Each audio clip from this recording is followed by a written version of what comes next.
I've come to Britain's biggest illegal dumping site to find out what is really going on here. This hidden mountain of rubbish has been dumped in a field by the River Cherwell, just outside Oxford. It runs for over 150 metres, it's almost 8 metres high, and it's wedged between the A34 and the river, surrounded by fields on a floodplain. As soon as I reached the top of this, I was just gobsmacked, lost for words. It's horrendous. I can't even describe the extent of how bad this is. I can't even see where it ends from here. So what's here? Well, it looks like a real mix. There's processed and unprocessed household waste like old books, fragments of plastic, polystyrene, foam, electronics, toys, shredded paper, CDs, bags, pillowcases, shoes, and even bath mats. But it also looks like a lot of items from the construction industry like plasterboard, wiring, and sealants. But how did it get here, and how long has it been going on? It's believed to be a major organised crime operation, and there's even been suggestion that local authority waste contracts are part of this. And there's even some clues in the pile. I found signage, envelopes with addresses, and even a letter from a bank that dated back almost 20 years, all originating from the southeast. So this is not a local issue.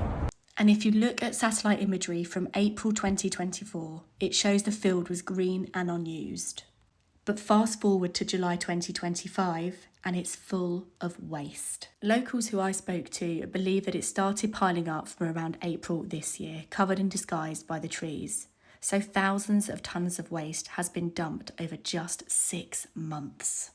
Locals also tell me that it was first reported in May, and in July the Environment Agency launched an investigation, making it clear that they do not intend to clear up the waste, but instead will try to ensure those responsible for the dump pay to remove it, while they continue to monitor it.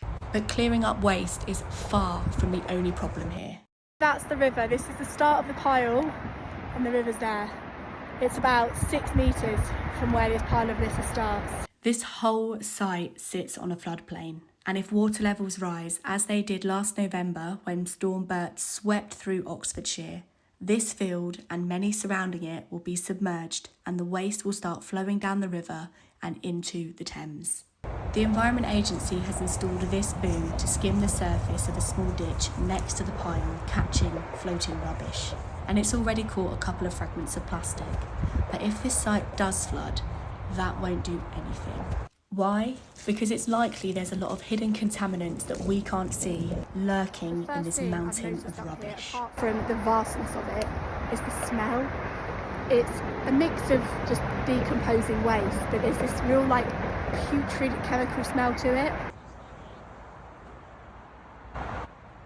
Things like microplastics, oils and fuel residues, heavy metals from electronics, chemicals from tyres and plastics, and who knows what from decades of household and construction waste, all slowly leaking into the land and the river.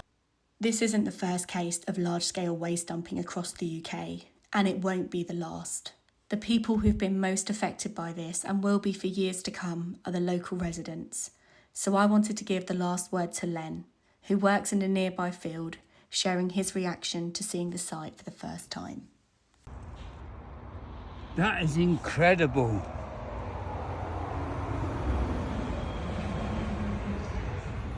Bloody hell.